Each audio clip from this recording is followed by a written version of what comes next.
नमस्ते सदा वत्सले मातृभूमे। आज का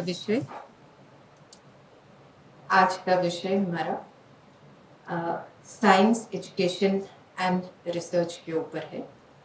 और इससे पहले कि मैं अपने मुख्य वक्ता का परिचय करवाऊं, तो मुझे एक छोटा सा रेफरेंस याद आ रहा है योग वासिष्ठ से, जहां गुरु वशिष्ठ राम को एक छोटा सा उपदेश देते हुए समझाते हैं। और I would like to quote it. तरवोपि जीवन्ति मृगपक्षिणः स जीवन्ति मनो यस्य मनने वोपि जीवति।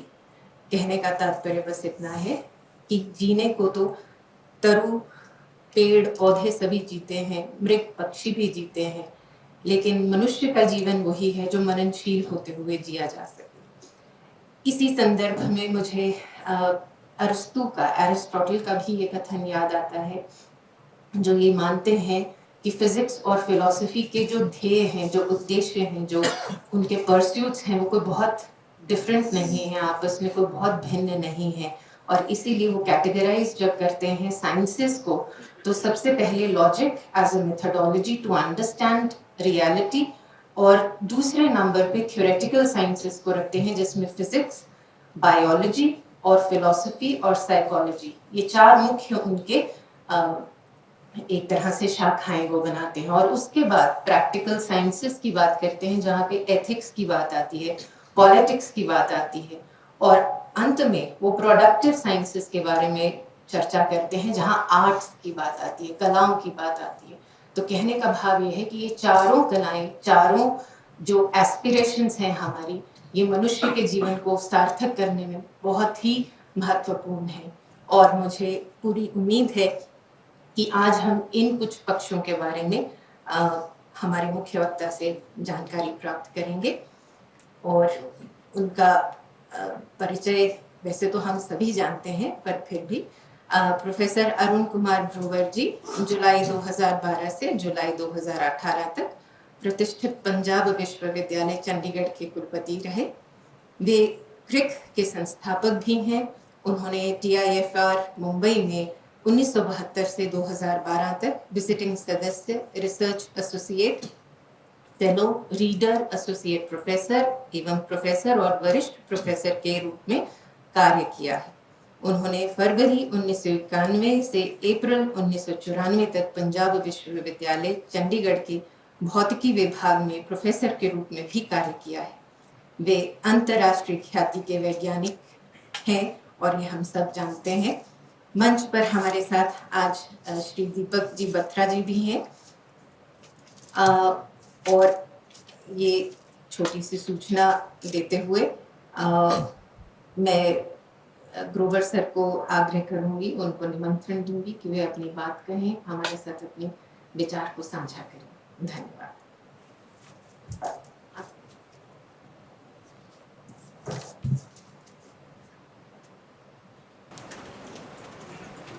तो आज का व्याख्यान शुरू करने से पहले मैं प्रोफेसर मनोज शर्मा जी का धन्यवाद करना चाहूँगा, जिन्होंने मुझे यहाँ आमंत्रित किया। उनका अनुरोध था कि मैं भारत के विज्ञान के इतिहास के बारे में आपके सामने कुछ चर्चा करूं। पर भारत का विज्ञान का इतिहास आदिकाल से इतना वास्ट है, उसका मुझे ज़्यादा ज्ञान नहीं है। मैंने उनसे कहा मेरी नॉलेज लिमिटेड है, और मेरी नॉलेज जो भी है वो मैंने पंजाब यूनिवर्सिटी के वाइस चांसलर के ऊपर कार्य करते हुए ही गेन की है। उससे पहले मैं एक वन डायमेंशनल साइंटिस्ट था, जो little bit of magnetism, super conductivity में रिसर्च करते हुए मैंने 40 साल बिता दिए।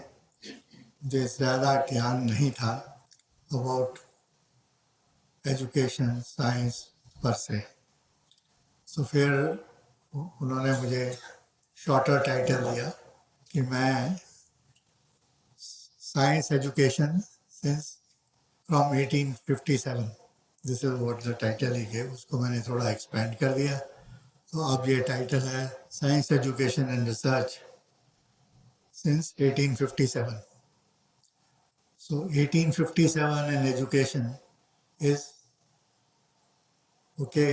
इंडिया की 3 यूनिवर्सिटीज़, पहली जो 3 यूनिवर्सिटीज़ हैं वो 1857 से शुरू हुई और वो ईस्ट इंडिया कंपनी ने इस्टेब्लिश की.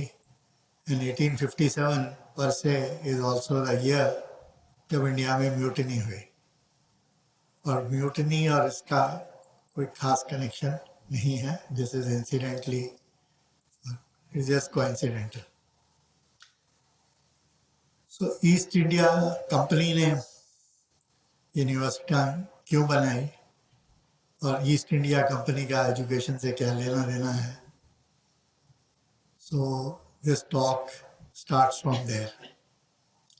सो ईस्ट इंडिया कंपनी जो है उन्होंने 1750, 100 years earlier, 1757, they defeated the Bengal governor, and about 8 years later, in 1865, there was a Treaty of Allahabad, and that gave the East India Company Diwani rights. That Diwani rights meant collect taxes on behalf of successors of the Mughal Empire. Okay, so they started to eventually they started to collect taxes from Bengal, Bihar, and Odisha. So when this happens, so it's a trading company, and it was regulated by the government in England. Okay, so for this trading company should do things in a regulated way. So the British Parliament brought in a Regulating Act of 73, and they appointed. Earlier they had 3 governors. There was a governor of Bombay, a governor in Madras. They appointed a governor in Bengal and named him the Governor General of India. But the 3 presidencies are sort of independent, but there is somebody who is a Governor General of India, and that happens from 1773. And the East India Company, whatever trading rights they have in India, the British government used to sort of review them every 20 years. So 73 to 93 to 1813. So that is how this thing was progressing. Okay, so, and now they were collecting taxes, so they were enjoined to do something for the welfare of the people and contribute something also towards education, because education is also a part of the welfare measures. So long before they got this thing, these missionaries had started to come to India, and lots of British sailors, not only British sailors, but a lot of European sailors were also there all along the coast. And there were children who were referred to as Anglo-Indians. These are children of European fathers and native mothers. So these children had to be educated. So they used to be put in missionaries, schools run by the missionaries. So there are schools, and those schools were now run on the European lines. Okay, so those schools had primary stage and a middle stage and a high school stage. And since there was an end of the school system in Europe, eventually there will be an end of the school system in India. And what happens at the end of the school? There ought to be some bit of a higher education. So in some form of higher education, the East India Company had started to aid when the Madrasa Aliyah was supported by them. Then a Sanskrit Mahavidyalaya was supported by them in Banaras. So that's the start of support to the higher education by the East India Company. And that happens much before the first college is established with the grant from the East India Company, and that happens in 1817. Okay, and that is a Hindu college. The East India Company gave 1 lakh rupees to Ram Mohan Roy, who was an employee of East India Company. So that is how the Hindu college started in 1870. So they have earned the rights in 1773. Now time is passing, and they have intention of staying in India and consolidating their hold over India. Now, to consolidate their hold over India, you have to know India. So, for their own knowledge, they created this Asiatic Society of Bengal in 1785, and the naval powers always had a marine surveyors. So they created this office of Chief Marine Surveyor in Madras, and you know, this, and they started. They used to keep a record of temperatures and pressures. So that is the start of monitoring the weather in India. And monitoring the weather is in India is also important for them because they are moving to the interior of India. And for an agricultural economy, knowing the weather is very important because it depends on monsoons and so on and so forth. So that is the start of first surveying and then monitoring. So that is the start of so-called observatories to meteorological observatories, and then the solar observatory because the sun has to be studied. We just had Aditya L1, solar mission. So the start of solar mission is as early as starting the knowing India, knowing the geography of India, and then starting the trigonometrical surveys of India. So all this precedes before the first college comes up. But that is essentially for their own education. Initially, it is for their own education in aiding the governance of India. Okay, so there is a college that the East India Company sponsored, but there is also a college the missionaries set it up in Kerala, Kottayam. There is a CMS college, very famous college. It has given us many, many great scientists of India after independence, also a president of India after independence, the CMS college at Kottayam. So, okay, so this is how it is traversing. And 1833, every 20 years something is happening. And it is at that stage, after 1833, Macaulay comes to India. Okay, and he is a member of the Governor General Council, and he helps to bring the English Education Act 1835. So it's the English Education Act 1835, okay, which calls for English to be a language in the courts. Before that, Persian was the language in the courts. So there's English is the language in the court, 1835, and then this Lord Harding, who was the Governor General, he says English-speaking persons would get preference in Sarkari appointments. Okay, so this is the backdrop in which things are progressing. In between, they have established a College of Engineering. Technical college is established at the present-day Roorkee because they wanted to get the canals starting from Haridwar.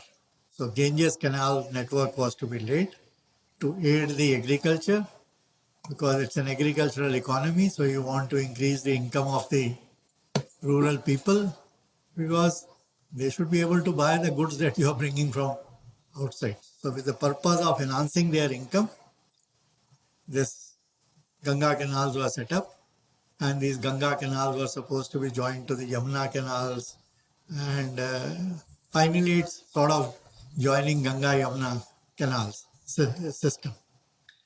So it is in backdrop. This technical college is created by the then Lieutenant Governor of Northwest, Charles Thomason. So for Northwest, present day Northwest we are a part of present day Northwest. But at that time, Northwest stopped at Delhi. So it's anything that is east of it, Delhi is the Northwest of the East India Company. So it is in that backdrop. Okay, by that time, Ranjit Singh Empire is gone, 1839. In 10 years, Punjab has come under the East India Company. So start of rule of the East India Company in Punjab is the start of a thought that the education in India per se should be regulated. So that is how, so this Charles Wood, who was the president of the Board of Control of East India Company in England, he was also the former finance minister of England. He comes up, he sends a dispatch to Lord Dalhousie, okay, which is about how the education should be regulated from school to the colleges. Okay, so that is notionally the first education policy of India. So, find Charles Wood's dispatch, there should be an education department in every province. Education at primary level should be in vernacular. There should be at least one government school. Okay, government should support education of women, teachers, training. Everything looks as if we are just talking of the new education policy of India. But this is what the Woods dispatch says. Okay, so first education policy. So it is in that backdrop, education has to be regulated. So school education has to be regulated. Now, who will regulate the school education? The universities will regulate the school education. But we don't have a university. So it said, okay, create an affiliating university. Like there's a university in London. There was Cambridge and Oxford, but they didn't create a university, residential university like Cambridge and Oxford. They created an administrative office, and they created 3 administrative offices in the 3 presidencies, Bombay, Calcutta, Madras. They're far off places, and one could not be administered everything else. So, all right, 3 universities should be created in 3 presidencies. That is how the 3 universities came up. And these universities just affiliated the existing colleges, and every university conducted a college entrance exam. So, universities only regulated who will get into a college. So, the college entrance exams eventually becomes the end of the school exams, and then there is a creation of school boards, etc., etc. But the start of regulation of education is creation of 3 affiliating universities in 3 presidencies. And Punjab had no college. The British had a Hindu college becomes a presidency college. There is a presidency college also in Madras. And the governor of Madras was Mr. Lord Elphinstone. So there is a Bombay has this Elphinstone college. So these are the 3 colleges which form the nuclei of the 3 universities. And lo and behold, this is how the start of education, regulation of education, and the Lieutenant Governor of Northwest who created this Roorkee College, Thompson College of Engineering. He was born in India. He was a civil servant at a very young age. So he had a great empathy for India as a whole. So he created, along with the creation of this College of Engineering at Roorkee, he created 900 schools in the present day Western UP. And these 900 schools were one school for a cluster of villages. Okay, so these are all these cluster schools. And who will pay for these schools? Children of all the natives will go to these schools, but it's the landed people who will pay for the school. So money will be paid by people who own the land, but everyone will go to these schools and get educated. So this was a very far-sighted person. This is how he started this school education. So when the Punjab got into the hands of the East India Company, in Punjab they said 1% of the land tax will go towards opening schools, girls' education, etc., etc. So this is how the education in Punjab was promoted by the East India Company after the annexation of Punjab by the East India Company. So I told you 1857. Okay, now we have to go from education to science education. Initially, science was only taught in the medical schools. Okay, they needed to train paramedics, so colleges were open to train paramedics. The doctors, of course, came from England, but the science was taught in these medical schools. That is the start of science education. So, but colleges had science teaching very little. One had to get teachers from England to do science education, as the science education happened in year up to start with. So there was a medical doctor in Calcutta, Dr. Mahendra Lal Sarkar. He started what is called the Indian Association of Cultivation of Science as a NGO, like Dharamveer ji is there, running this NGO, Society for Promotion of Science and Technology in India. So this was a kind of NGO there, IACS. So that is 1876. He was a medical doctor, but he practiced homeopathy. He didn't even practice what he learned. But he was promoting this. The children should learn science, they should learn physics, chemistry, mathematics, and lots of public lectures were given on behalf of this institute. He also created a lab in this IACS. So this is the start of encouraging science education amongst the natives. So J.C. Bose, who had studied in Calcutta and had gone to England, he actually went to England to become a doctor, but his health did not permit studying medicine there. So he drifted to physics and came back to Calcutta and became a first science teacher in the Presidency College, the college from where he had graduated. And this happens in 1885. And he starts the scientific research 10 years later. For first 10 years, he was struggling. It's a long story. But anyway, the scientific research he commences only from 1895 onwards. So anyway, by the end of 19th century, Punjab had, of course, a college. First government college was opened in Lahore in 1864. His college was also opened in Delhi in 1864, but that folded up by 1877. And in its place came the St. Stephen's College, the present day St. Stephen's College. Then Punjab wanted a university of its own, so they granted that university by putting some conditions. People in Punjab had to raise some money to start a university, which the Punjabis contributed.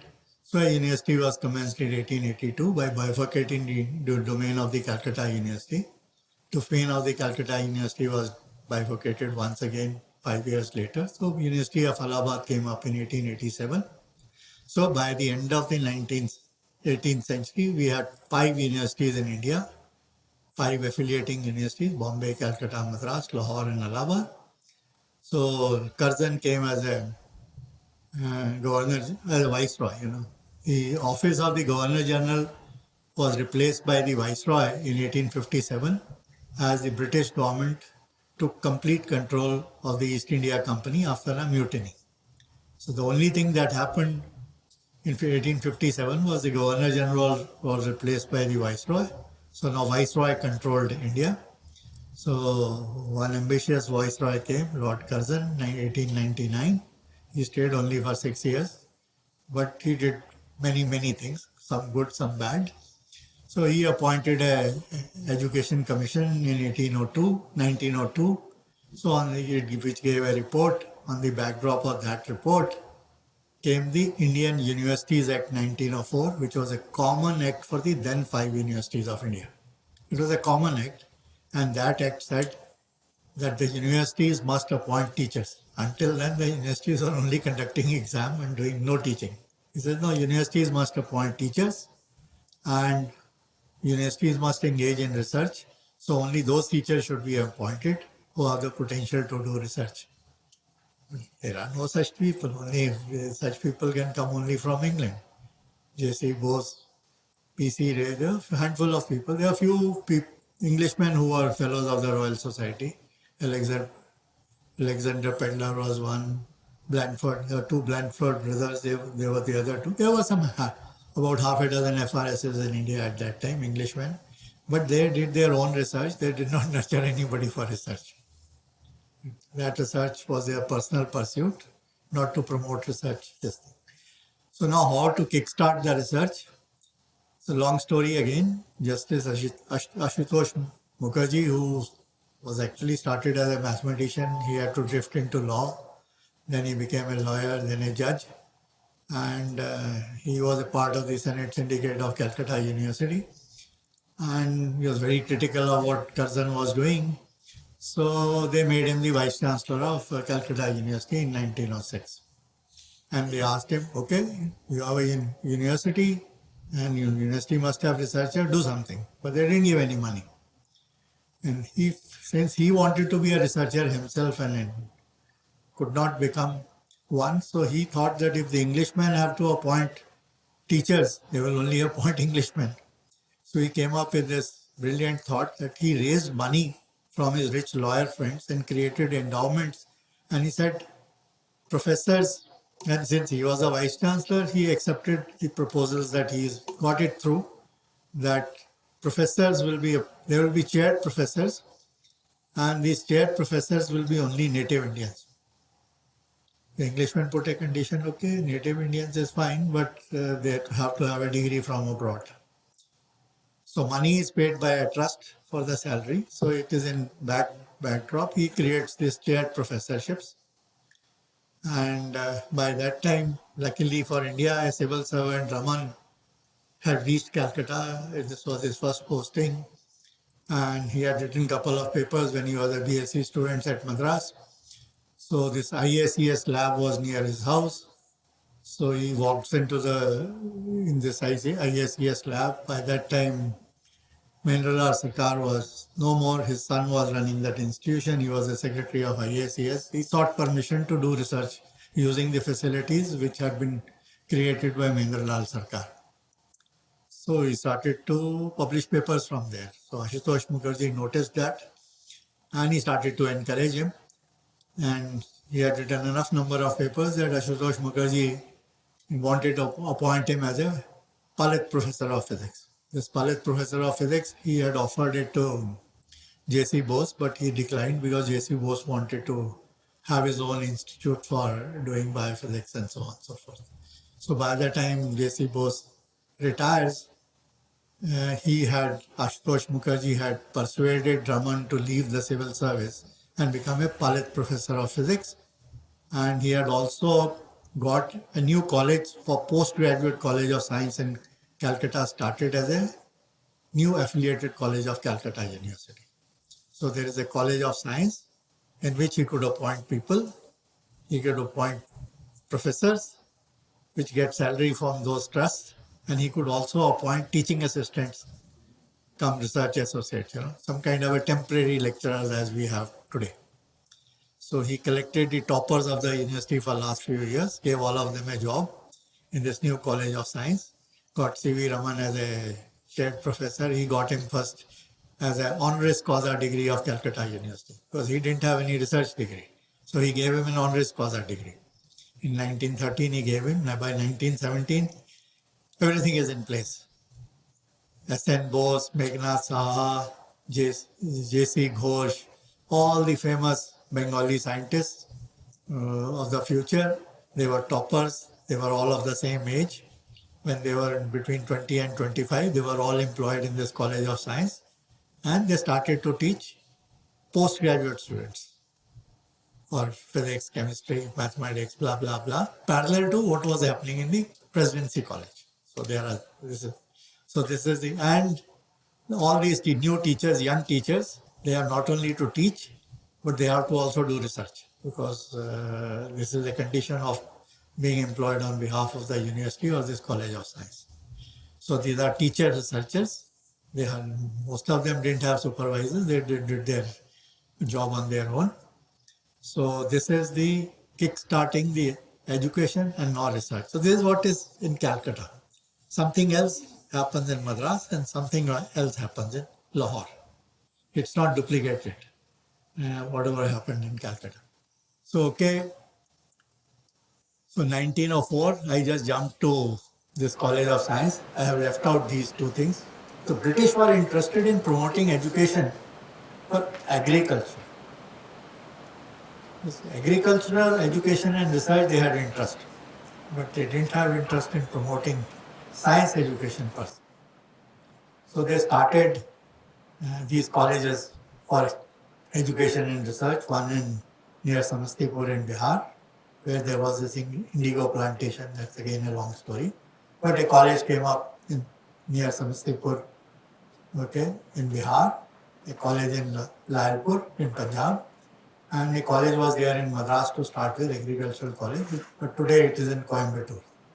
So these are the first three colleges, agricultural colleges of India.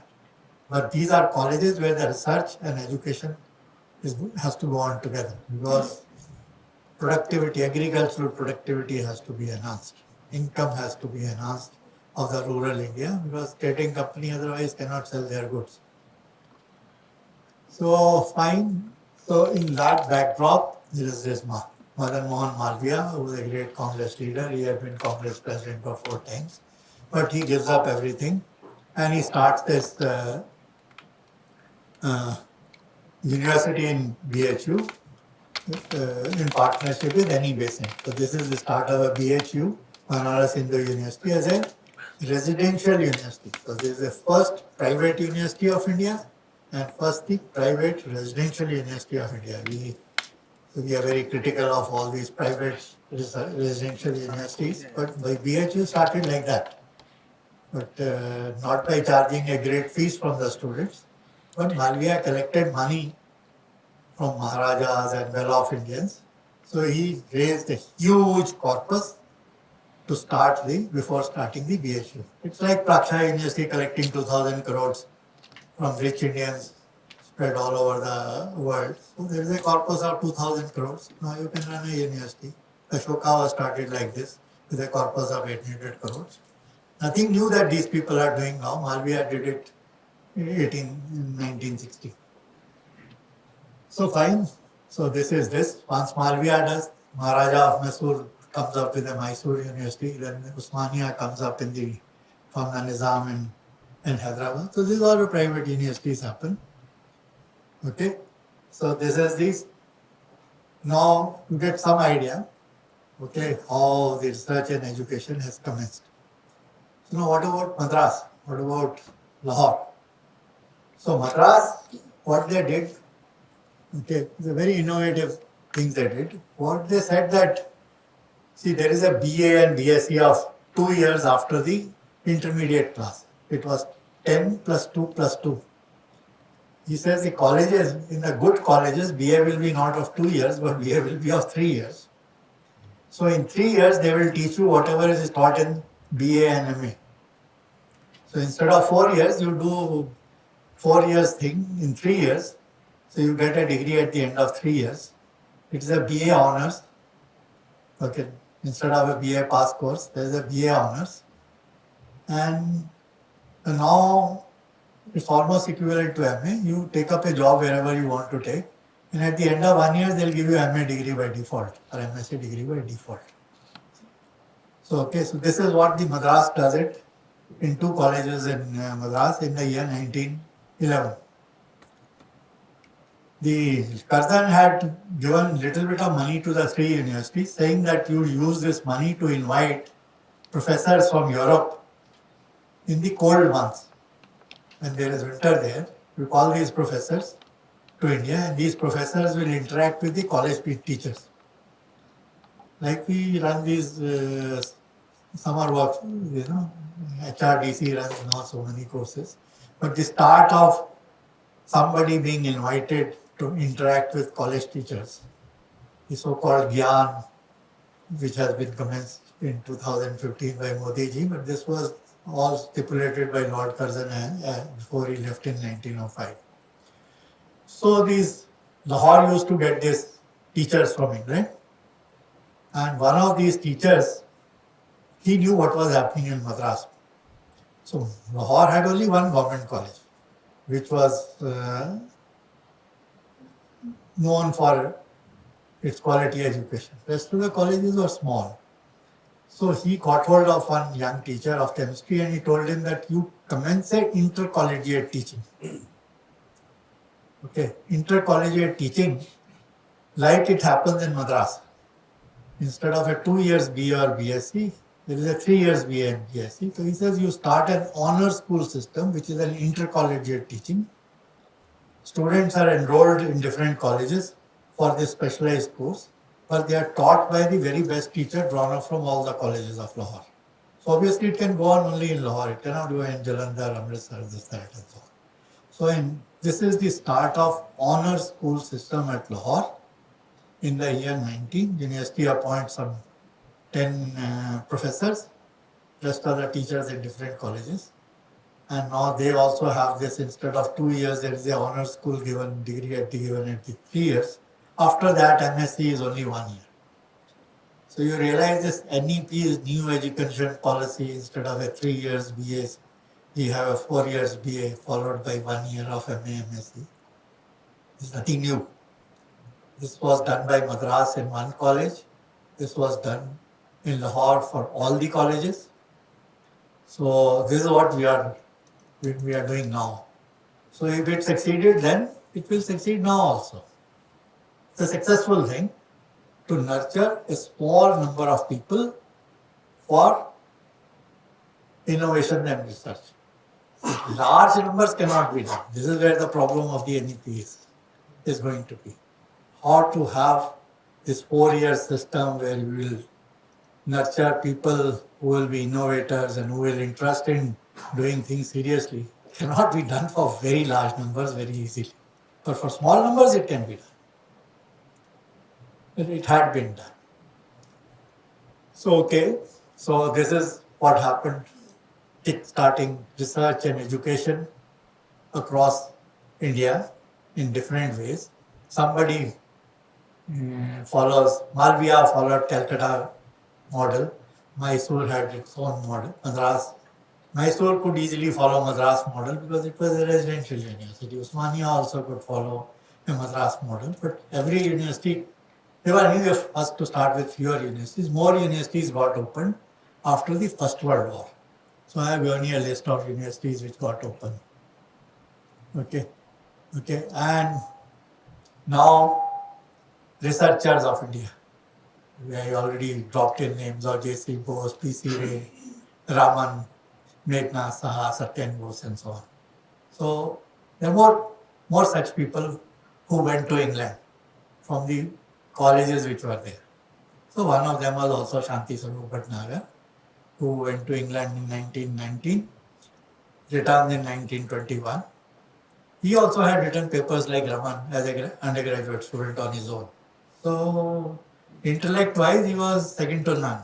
Okay, so he comes back, and Malviya gives him a professor's job just after his PhD.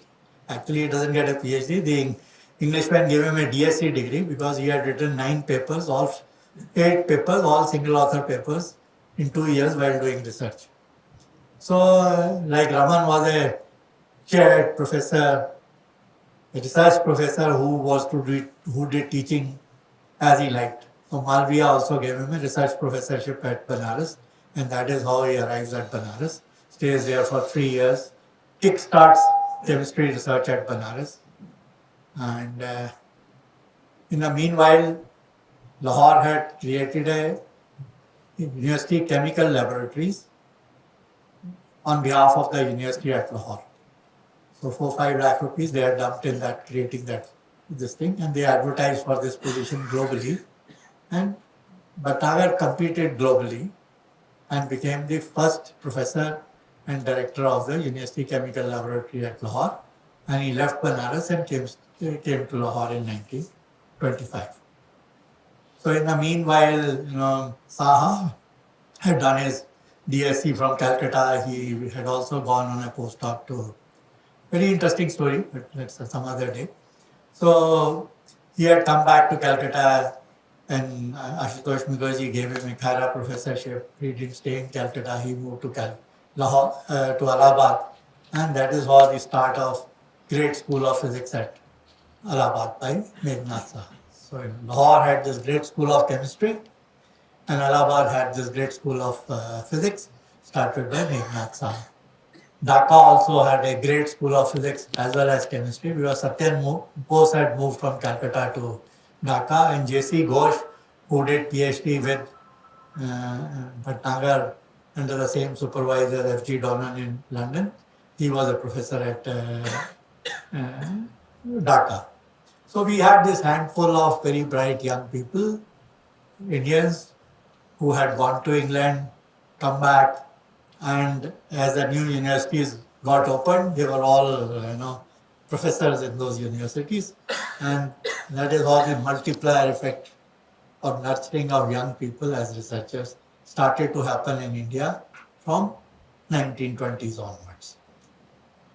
Okay, so Bhatnagar comes back, and Bhatnagar was in London, Saha was in London, J.C. Ghosh was in London, J.N. Mukherjee was in London, and Sen were in London. They were all in London together. So when now in 1920s, when they are in different universities, they said they created this Indian Chemical Society. There was an Indian Science Congress Association was set up in 1912 by Ashutosh Mukherjee himself. But they wanted the support to the research in India on the lines of what had happened in England, and they proposed that Sarkar must support this scientific and industrial research. Sarkar was, of course, willing to support agricultural research. They said, no, agricultural research and the rest of the research should also be supported. And there was a proposal that everything will be supported, but then came the 1929 depression. So agricultural research did get support in the form of an Imperial Council of Agricultural Research was initiated, but the scientific and industrial research was shelved. But lo and behold, Raman got the Nobel Prize in 1930, and Saha had created this Academy of Sciences in Allahabad, and Saha actually had proposed the creation of this Allahabad Academy in December of 1929, exactly the same month in which this Jawaharlal Nehru and Subhash had supported the Purna Swaraj in India. And Saha knew Bose and Nehru and Rajendra Prasad. He knew Rajendra Prasad and Bose from Presidency College, and since he was at Allahabad, obviously he came to know Nehru. And this guy is now working with the young, budding political leaders of India, and they have high ideas as to how they should build India as a modern nation in competition to the colonial rulers. So it is in that backdrop these developments are happening.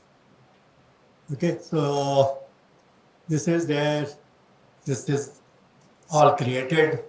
So now after Raman gets a Nobel Prize, so Raman and Ghosh write that there should be an advisory board for scientific research, editor of Nature, where these young people used to publish papers. He supports that idea, but he says no. Wellington says no.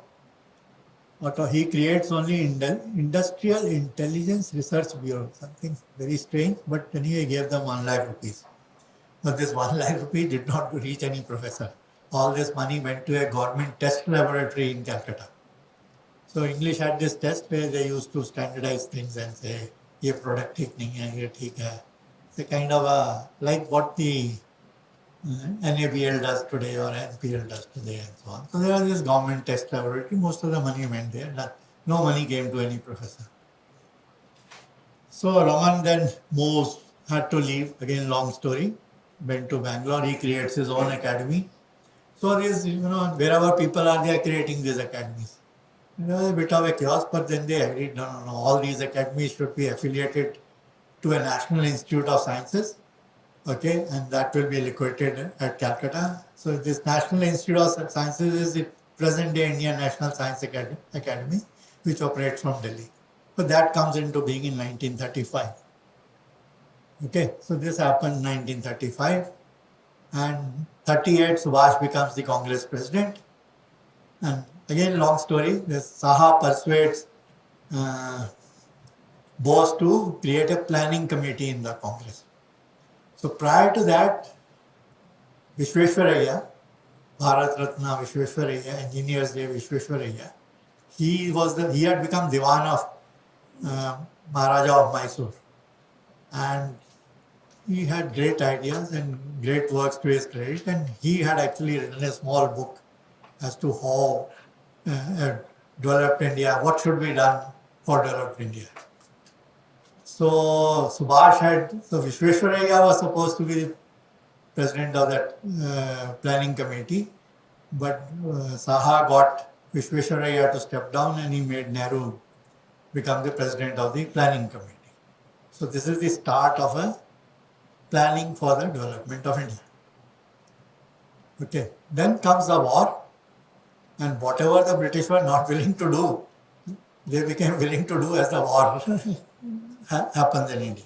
War strikes Europe, okay?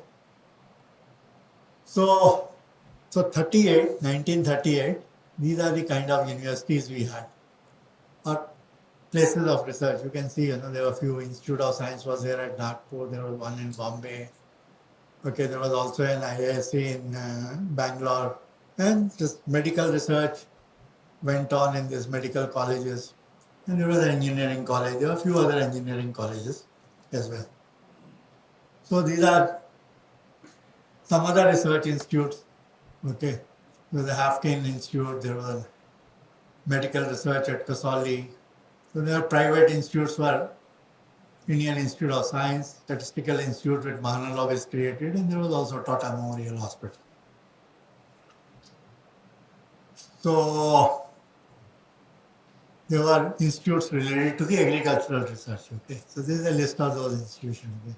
Forest Research Institute, Lac Research Institute, Sugar Technology, Jute Research Institute. Okay. So now, who were the scientists when the war started? Okay, so I have just corrected this list for you. You can just scan through it. And these are all the great names who developed India after independence. Okay, so you can see it has everyone. Okay, it has Kothari, agricultural, defense science, Krishnan, Raman, anyway are there. Okay, so they all know each other. Okay, I have just tried to some tidbits I have put it there. Okay, like Bose, Raman, and Sahib Singh, they were contemporaries, same age. So these people, they are in 3 age groups. Some are close to 50. Large number of them are between 40 and 50. People who are born below 18, earlier than 1890, then born between 1891 and 1900, and the ones who are born between 1901 and 1910. So you have to be a scientist, 30 years of age is roughly you have to have. So by 39, these people are either in 30s, majority of them in 40s and between 40 and 50, and a small number of them this thing. So you can see this, So I just put this tidbit there, okay. So they all knew each other. And since they knew each other from a young age, and that is why, in spite of their jealousies, they worked towards the development of India after independence. Okay, so Saha motivated J.C. Ghosh and the Secretary of the National Institute of Sciences, Agarkar, to convene a meeting of National Institute of Sciences in 1943, okay, to write a plan for development of India. War starts. That is the time that the British is now wanting to support research. So the start of CSIR happens only after 1939. Before that, it was only agricultural research and a little bit of medical research. Okay, and this Saha has all these great ideas and ambition that we should be a developed country. And this is just a very favorite photograph of mine. So this has these 10 people. Okay, they are all contemporaries of Saha, Bose, Mahalalobis, N.R. Sen, J.C. Ghosh. You can see all are born within 1 year of each other. Okay, and so it's not that there were many such groups. So these are groups from Calcutta, there will be groups from in Madras, there will be groups in Lahore, there will be groups in Allahabad. So we had of the order of at least 100 well-known scientists when the war starts. Okay, so war starts. So this Ramaswamy Mutliar, who was a member of the Executive Council of the Viceroy, he picks up Bhatnagar to create CSIR, and he orders him to go from Lahore to Calcutta, and he goes to this National Test Laboratory. Okay, and he gave him 5 lakh rupees, and Bhatnagar invited all these people whom he knew at a young age, okay, to distribute 5 lakh rupees and to how to do research which will aid the war efforts. We can't do any arbitrary research. It has to aid the war effort. So, all right, Nagar himself created this Industrial Research Utilization Committee. Industrial Research Utilization Committee. Okay, there was some other committee earlier, so he creates this committee and he proposes the creation of NPL in Delhi and National Chemical Lab in Pune. So 41 December, the Japanese enter the Second World War. Pearl Harbor happened is this thing. After the Pearl Harbor, the Japanese have started to move into Asia. Okay, so by that time 42 happens, September 1942, when the CSR comes into being. Okay, the colonial government doesn't consider safe to put in money in Calcutta and create research institutes there. So the NPL is to be created in Delhi. It is not to happen in this thing. Krishnan also decides to leave Calcutta and he goes to Allahabad, where Saha created a vacancy because he had come to Calcutta in 1938 as a Pallet professor. Very interesting stories, all these dynamics. But to cut the story short, this idea of creating national labs is proposed by Bhatnagar on behalf of all these 100 scientists that I told you. So there is enough people that once you create national labs, you will be able to man them. Okay. So then this symposium happens which Saha has created, where he invites everybody to discuss post-war research in India. So they prepare a proposal. Now this proposal has to be vetted by somebody before the colonial government will accept. So Saha has this master stroke. He tells Bhatnagar, you call A.V. Hill, who was a independent member of parliament in England, who was a Nobel laureate and who had done war research during First World War, and as well as he was sort of supervising war efforts in the Second World War also. And anyway, the Englishmen also did not know how long the war will last, and they also wanted an independent assessment how much and where the Indians can contribute. So it suited everyone. Okay, proposal is mooted, proposal is accepted, and A.V. Hill comes to India. A.V. Hill comes to India to do what? Okay, to evaluate this report. This is the proceedings of the symposium were published. Okay, and this is all, you can see these names, okay. Everything is there in this report. For instance, Bhabha wrote a paper on allocation of scientific research to the universities. Okay, everything is there. Okay, so before these proceedings came up in 44. But A.V. Hill arrives in India in November of 43.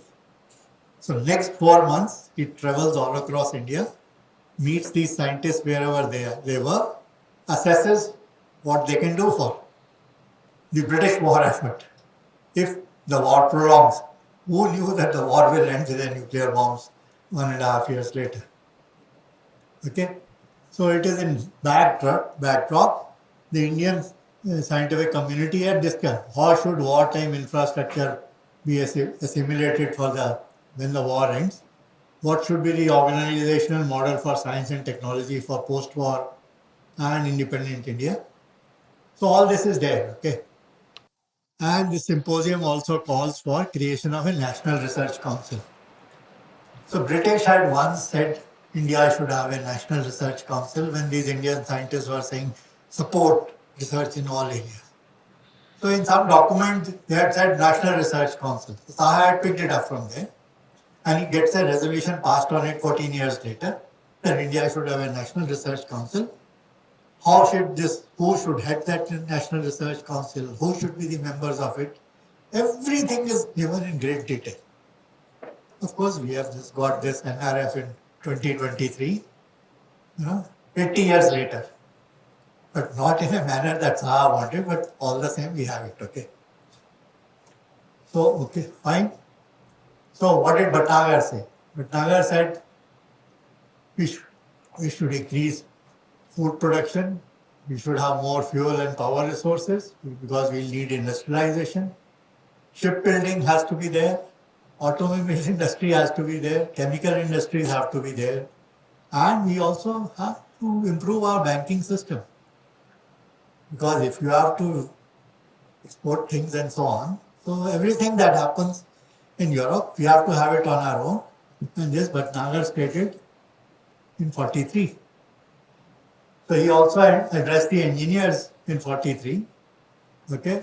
He says it is abundantly clear that scientific and industrial research will have to be subsidized and encouraged both by the state and the people at a large scale. These ideas of industry and science are therefore really identical, and gain for self should be incidental. So this is what stated by Bhatnagar as earlier 43. Okay, so it is a backdrop of all these things. Bhatnagar took A.V. Hill all across India, and I have already told you who this A.V. Hill was. Okay, in the First World War, this guy had got hold of, he had his private research group. He was a mathematician, he collected more mathematicians. Ki is there, she can recognize Hartree, it's the same Hartree-Fock approximation Hartree. Okay, so they were determining heights of the German planes by just having a look at the planes and their sounds at you. There were no radars at that time. He made radars only in the Second World War. Okay, so this was A.V. Hill. Okay, great inspiration for Saha, and that is why Saha became an MP in independent India. Independent MP in independent India. So all right, A.V. Hill comes, listens to all these things, sends a report to the colonial government. The report was called Scientific Research in India. They sit on it, they don't let the report come out. So A.V. Hill wanted to support his friends. He knew what he could deliver. So he published his report in the form of a summary in an issue of Nature in 1945. The report now becomes public. Everybody knows what A.V. Hill said. Okay, so A.V. Hill report has 24 sections. So you can read, just browse through the names. So nothing is left untouched. But this is not his idea. This is what he has learned and understood from the Indian scientists. Okay, and whatever they wanted, he put it as a recommendation. So these are his recommendations. The only thing he added on his own, there are only two things that he added on his own. One was, he said there should be Indian Overseas Fellowship Scheme. He says British has taken enough money from India and there is a lot of debt the British have towards India. He says whatever that money the British knows to India, let this money be spent in instituting 1,000 scholarships for the young Indians, and it should be fully paid scholarship, and these young Indians will go and learn, have an exposure to scientific and industrial research, and they will come back and implement that plan. So it is under that scholarship Khurana went abroad, Kurian went abroad, Dhawan went abroad, Brahmprakash went abroad. All the great names in independent India who made the development of India possible after the war, if they went abroad, they went on a scholarship whose proposal was the add-on by the A.V. Hill. The other thing he said was, he said all these things. You can see this is all we have followed. Other thing he says, he says reduce the gap in salaries of civil servants and researchers to attract the best mind for academia. This is an add-on by A.V. Hill. The third add-on by A.V. Hill was support universities as scientific education is the fundamental basis of scientific progress. So the blue are the things added by the A.V. Hill. It says India needs first quality brains trained in the atmosphere of original research and practical experience. Plan for creation of MIT-like institutes. So the proposals for IIT is contribution of A.V. Hill. Proposals of creating all in aims is add-on by the A.V. Hill. Okay, so A.V. Hill says disaster lies ahead if India's industrial development and national welfare are not immediately attended to. This is October of 1944. War ends, everybody is released. There is a talk of a national government. Nehru is vice president of that Viceroy's Council, and there is a national government in which all people are there. Okay, and A.V. Hill had also proposed that the Indian scientists should travel to UK and this thing. So this is a trip he had arranged. Okay, this is Bhatnagar, this is Mukherjee, this is Nazir Ahmad, who went on to be the chairman of the Pakistan's Atomic Energy Commission. This is Ghosh, this is Mitra, and this is of course Meghnad Saha, our own A.V. Hill. So okay, so what happens after 44? Parallel to it, there is a Bombay plan, which was released by the Indian industrialist. Then there is a Sargent plan,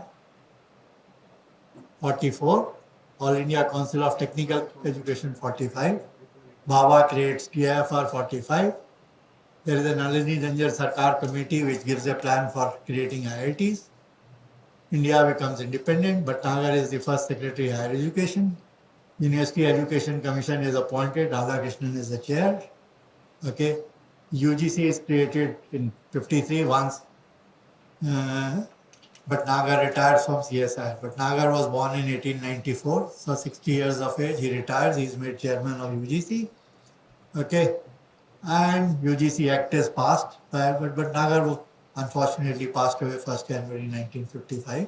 But UGC Act is passed after Bhatnagar passed away. 1958, Bhabha was only one of the surviving guys from that gang which wrote that report. So he writes the first science policy resolution for government of India, 58. Okay. Then Kothari was a student of Saha at Allahabad. Kothari was a professor in Delhi. Kothari is a first advisor to Ministry of Defense. Okay. Kothari is made this chair of the Second Education Commission. This is the Kothari Commission. So you see, so all this I said smooth crossover to independent India, from colonial India to independent India. Okay, and things are going smoothly. Okay, this is the Bombay plan that I told you. Bombay plan was, who wrote it for JRD Tata? Ardashri Dalal, who was an ICS officer, then he left ICS, went to Tata Steels, came back, and he is now the member in charge of the planning. And Bhatnagar was reporting to him. So this thing was written by John Mathai and Dalal. John Mathai was Nehru made him the railway minister and followed by the finance minister. So you can see, it's a gang which is doing all these things. Okay, so Sargent plan. So there is this second education policy of India. Okay, and it has one thing and everything. High school, teacher-student ratio 1:25. High school, there should be a academic stream and there should be a vocational scheme. Everything is there in the Sargent plan. Only thing is everything doesn't get implemented. It takes time to implement, but everything is there. So it also says there should be a UGC. So this is there in Sargent plan. So this is how the UGC Act comes in 10 years later. Okay, so you can read it later. Okay, so everything is there. All this is articulated in 44. School boards. See, now boards were already there by that time. Earlier, university used to conduct a college entrance exam, which was the end of the school board. But then the boards had come into being. So there were high school and intermediate boards. So Sargent committee says this 10+2 system should be broken up. It should be made, instead of 10+2+2, it should be made 11+3. There should be higher secondary instead of high school. And instead of a 2 years graduation degree, it should be 3 years degree course.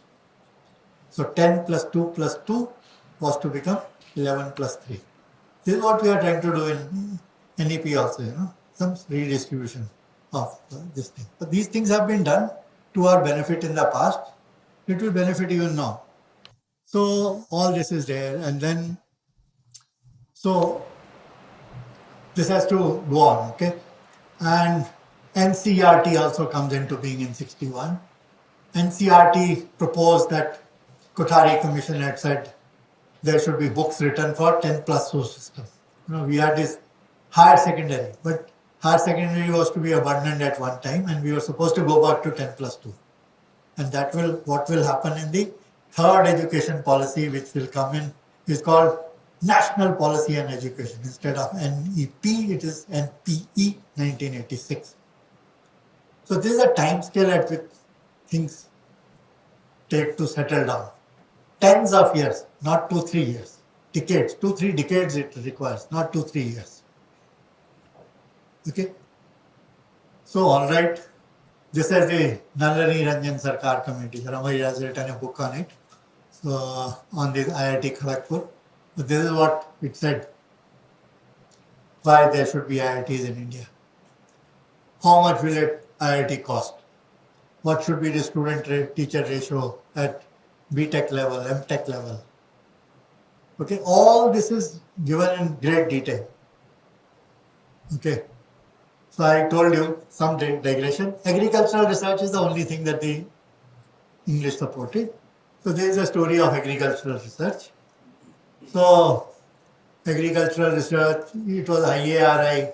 Okay, Imperial becomes Indian. Okay, and there is this Brahmadas Paul, born in Punjab. Later on, his name got changed to Benjamin Pierre Paul. So he was the director of IARI and he becomes the first Director General of ICAR. The second Director General of ICAR was Swaminathan. So he nurtured Swaminathan in some sense. Okay? And what did Swaminathan say about him? He says, B.P. Paul ranks amongst the most eminent biological scientists India has produced. B.P. Paul was an agricultural scientist, but he was using modern scientific methods to enhance the agricultural production. The high-yielding wheat varieties, it is a B.P. Paul who produced it. Okay, but after his retirement, M.S. Swaminathan saw to it that it gets implemented, and who implements it? Randhawa implements it in Punjab Agricultural University as this thing. So this is all Swaminathan saying about B.P. Paul, and he was often called the Homi Baba of agricultural science in India. So this is the planning man of India who had established the Indian Statistical Institute in 1931. 14 years before, Baba created Tata Institute of Fundamental Research. Okay, so this is, but they are both same age. He was 15 years elder to Baba. So this is the original Baba in some sense. Monologuist, the planning man of India. Okay. So what did Bhatnagar do when he becomes the UGC chairman? Okay, the first act was to increase the salaries of our college teachers by 25%. Because Avi Hill had said college teachers must be paid well. He found only Lahore was paying college teachers well. All other universities of India, the teachers didn't receive good salary. And Lahore increased the salaries by enhancing the examination fee by 15%. Because universities' only income was examination fee. Today, if you try to increase examination fee to pay the teachers, all the politicians will be financing the strikes. They will not get money. They will not allow universities to raise any money. But if you will not pay teachers, you will get only monkeys.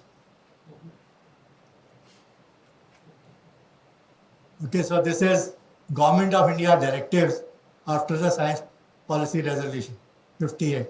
You need to write later. So Manu, please send the PPT to everyone later. It's difficult to read, but you can see. Okay.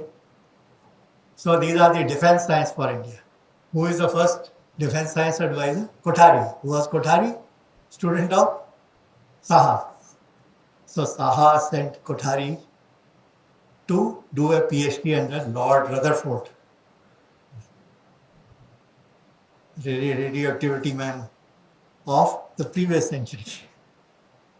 So he did his PhD with this. Then Bhagwantam was succeeded Kothari, and Bhagwantam was the last student of C.V. Raman before he left Calcutta. So it's the same. India's development, if there is no hiccups, because this is all done by students, grand students of that gang, which is born between 1890 and 1900. Okay. So now what happens after 64, after Kothari Commission? The Kothari Commission, then I told you whatever he said, it took 20 years to implement 1986. Okay, then comes National Knowledge Commission, 2005. Then comes Yashpal Committee. Then comes Narayan Murthy Committee on Corporate Participation in Higher Education. See, government is no longer the employer of university graduates. See, you get jobs wherever whosoever employs you, and it's the private sector which employs most of the graduates. So Narayan Murthy was asked to give this report. The committee had corporate people, sarkari people, educationists, and civic society people. And they gave a wonderful report. But it is yet to be completely implemented. But the Narayan Murthy's report, it forms the basis of Kasturi Rangan Committee's report. Okay? So, Yashpal Committee, Narayan Murthy report, then there is a Science and Technology Party 2013. Then this is an NEP, that's from Kasturi Rangan. There is an STIP 2020. And now we have NRF enacted by the Parliament. So you can see it's a continuing thread. So there is this wonderful book which came up in 2013. It says 60 years of UGC. Okay? So whatever all has happened is all there in this book. I have just put the contents here. You can see this. Okay? Everything is there in this, including the Narayan Murthy report. So what did Narayan Murthy say? Okay, if higher education wanted to attract investment from the private sector, it had to create adequate enabling conditions. I mean, you say corporate social responsibility, little bit of money they will put, but that cannot solve. You need a lot more money. If NRF has government wants to put only 14,000 crores in NRF, but the total financial outlay is 50,000 crores. Okay, 36 has to come from the corporate sector. That will come only if it is incentivized. And we as a nation are not yet ready politically how to incentivize this. Because there are problems, okay. So he says, strengthen the engagement between institution of higher education and corporate sector. So it asks for a creation of Council for Industry and Higher Education. This has not happened so far. And this has to be done. If you don't do this, the money is not going to flow in. Okay? So, Narayan Murthy gave a roadmap for implementation, which is only partially implemented. Now, we have a new roadmap, which has come from NEP 2020. So, old roadmap has got overwritten. But we have a roadmap. We have everything in place, but not easy to implement. So this is the end of the talk, and I have tried to conform to the abstract that was distributed by Manuji. So you can go back and read the abstract. I have just put the salient points here. Okay. So thank you very much.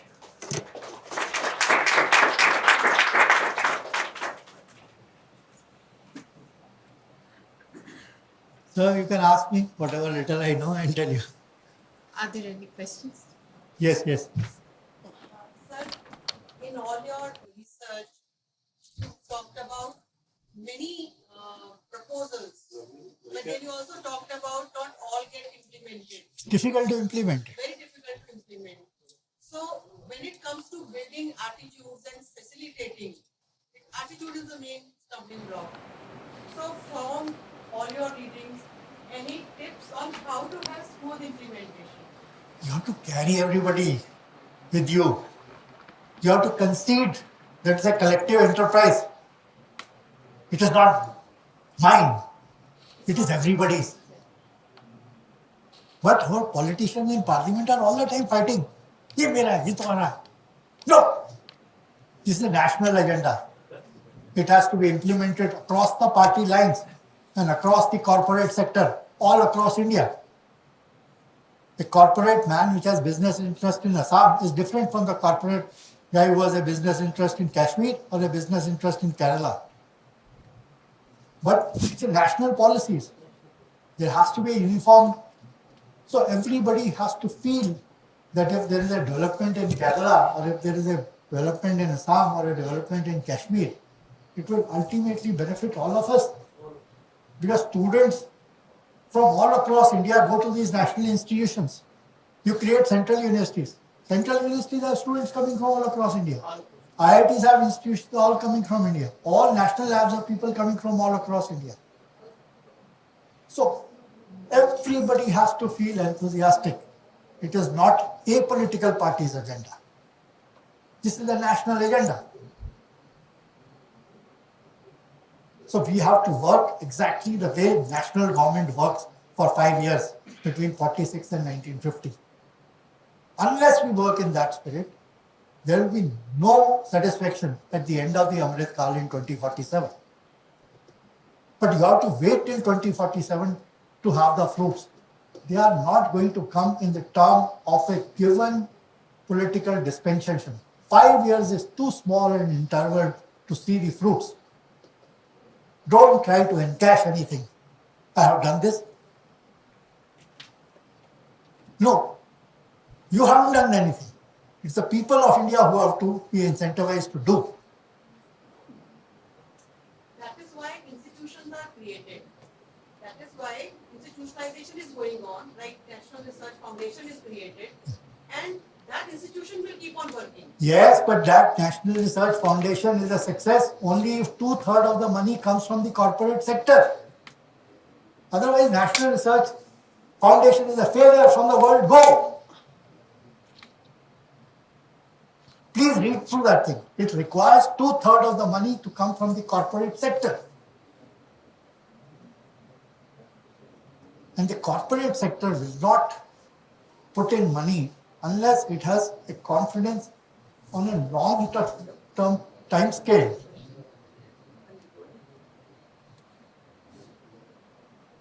So it has to be treated like this, it has to be discussed like this. You need good academic leaders. How will you get good academic leaders if we are all the time fighting who will appoint the good academic leaders?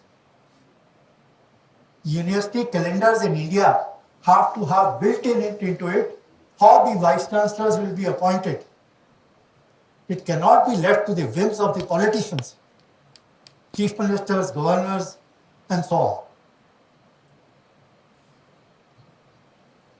You have to have good academic leaders, only then they will appoint good faculties.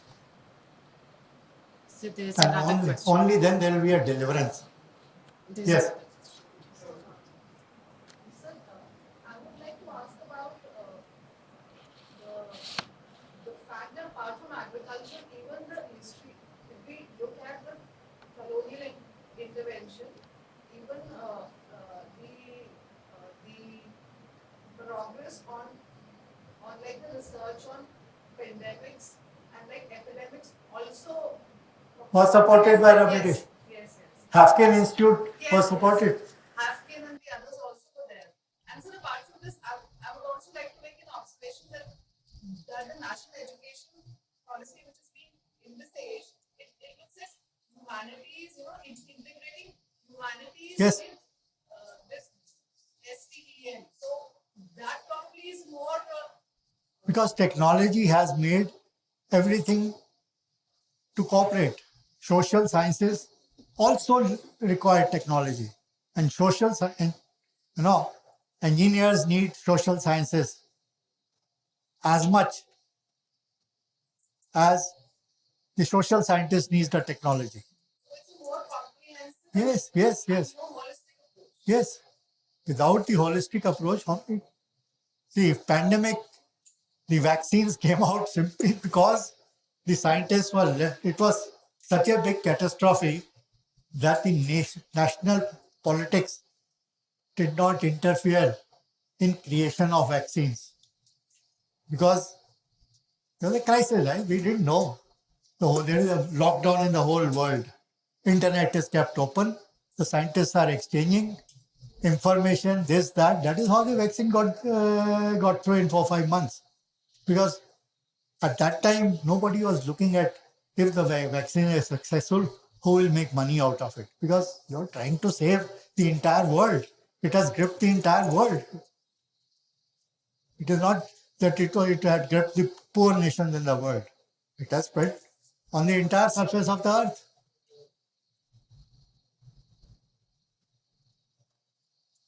Any other questions, comments?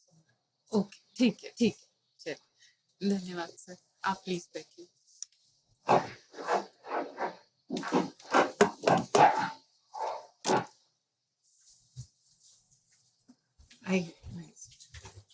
Joy of scientists is so evident that we often remember you as a teacher first, than a vice chancellor first. Thank you so much, sir, for bringing out and highlighting all the significant developments and landmarks that Indian science has achieved so far. बहुत ही छोटी सी सूचना के साथ मैं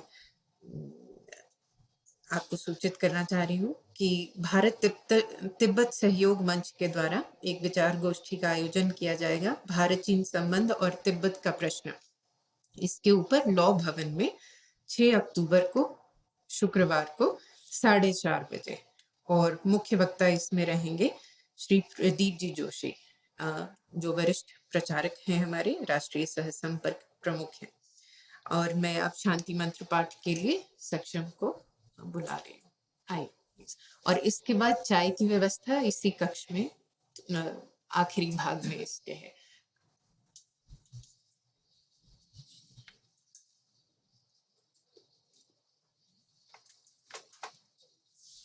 सभी कमर सीधी करके बैठेंगे पंक्ति मेरे पीछे पीछे दोहराएंगे नानक नाम चढ़दी कला नानक नाम चढ़दी कला तेरे पाने सरबत दा पला तेरे पाने सरबत दा पला नानक नाम चढ़दी कला नानक नाम चढ़दी कला तेरे पाने सरबत दा पला तेरे पाने सरबत दा पला सर्वे भवन्तु सुखिनः सर्वे भवन्तु सुखिनः सर्वे सन्तु निरामया सर्वे सन्तु निरामया सर्वे भद्राणि पश्यन्तु सर्वे भद्राणि पश्यन्तु मा कश्चित् दुःख भाग् भवेत् मा कश्चित् दुःख भाग् भवेत् ओम शांति शांति शांति। ओम शांति।